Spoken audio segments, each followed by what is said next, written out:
ನಿಮಗಿದು ಗೊತ್ತೇ? ಕ್ರೀಡಾ ಕ್ಷೇತ್ರದ ಮಾಣಿಕ್ಯ ಎನಿಸಿಕೊಂಡವರು ಹಾರುವ ಸಿಖ್ ಮಿಲ್ಖಾ ಸಿಂಗ್. ಮಿಲ್ಖಾ ಸಿಂಗ್ ಅವರು ಓಡಿದಂಥ 80 ಅಂತಾರಾಷ್ಟ್ರೀಯ ಓಟದ ಸ್ಪರ್ಧೆಗಳಲ್ಲಿ 77ರಲ್ಲಿ ಗೆದ್ದು ಪದಕವನ್ನು ಸಾಧಿಸಿ ತಮ್ಮ ಸಾಧನೆಯನ್ನು ಮೆರೆದರು. ಈ ಸಾಧನೆಗಾಗಿಯೇ ಮಿಲ್ಖಾ ಸಿಂಗ್ ಅವರಿಗೆ ದೇಶದ 4ನೇ ಅತ್ಯುನ್ನತ ಪ್ರಶಸ್ತಿಯಾದಂಥ ಪದ್ಮಶ್ರೀ ಪ್ರಶಸ್ತಿಯನ್ನು ನೀಡಿ ಗೌರವಿಸಲಾಯಿತು.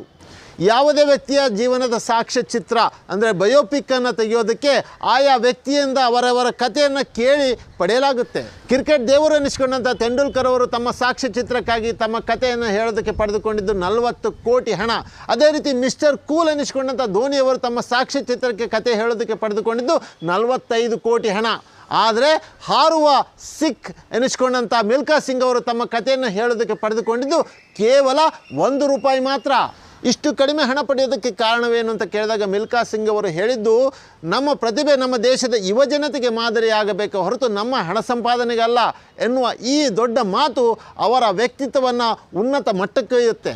1947ರಲ್ಲಿ ಪಾಕಿಸ್ತಾನ ಭಾರತದಿಂದ ವಿಭಜನೆಗೊಂಡಾಗ ಅಲ್ಲಿದ್ದಂಥ ಮತಾಂಧರು ಅನ್ಯಧರ್ಮೀಯರನ್ನು ಸಾಯಿಸುತ್ತಿರುವಾಗ ಅವರಿಗೆ ಸಿಕ್ಕಿದ್ದು ಮಿಲ್ಖಾ ಸಿಂಗನ ತಂದೆ ತಾಯಿಗಳು. ಆಗ ಅವರ ತಂದೆ ಹೇಳಿದಂಥ ಕೊನೆಯ ಮಾತು ಮಿಲ್ಖಾ ಭಾಗೋರೇ ಭಾಗೋ ಭಾಗೋ ಅಂತಕ್ಕಂಥ ಆ ಕೊನೆಯ ತಂದೆಯ ಮಾತುಗಳು ಮಿಲ್ಖಾ ಸಿಂಗ್ ಪಾಲಿಗೆ ಪ್ರೇರಣೆ ಆಯಿತು. ಈ ವಿಷಯ ತಮಗೆ ಉಪಯುಕ್ತ ಅನಿಸಿದರೆ ನನ್ನ ಖಾತೆಯನ್ನು ಸಬ್ಸ್ಕ್ರೈಬ್ ಮಾಡಿ.